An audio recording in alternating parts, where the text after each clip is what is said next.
দেখো, এখানে চট্টগ্রাম বোর্ড 2025 কয়েকদিন পূর্বেই যে গণিত পরীক্ষাটি হয়ে গিয়েছে, তার ১ নং এর ক নাম্বার হচ্ছে একটি ছোট্ট কোয়েশ্চেন, তা হলো ফাংশন থেকে এসেছে। আর আমার যে লং ভিডিওগুলা আছে সেগুলাতে আমি ফাংশনের কাজ দেখিয়ে দিয়েছি।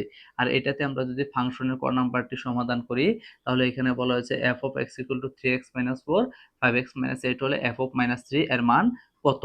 তাহলে এইখানে আমরা জাস্ট একটি কাজই করব, যে আমরা এই রাশিটা লিখে, যে দেওয়া আছে লিখে, তারপর আমরা f of minus 3 বসিয়ে দেব। তাহলে আমরা যদি f of minus 3 লিখি, দেখা যাবে যে আমরা x এর জায়গায় কি নিয়েছি, minus 3। তার মানে এই ফাংশনে যেখানে যেখানে আমাদের x আছে, আমরা সেখানে বসিয়ে দেব মাইনাসের 3।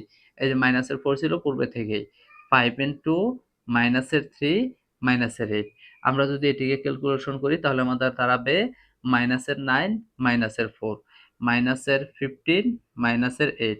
তাহলে আমাদের হলো মাইনাসের 13 আর হচ্ছে মাইনাসের 23। যদি মাইনাস মাইনাস চলে যায় তাহলে দেবে 13/23। এই হচ্ছে আমাদের এই চট্টগ্রাম বোর্ড ক নাম্বার কোয়েশ্চেনের আনসার।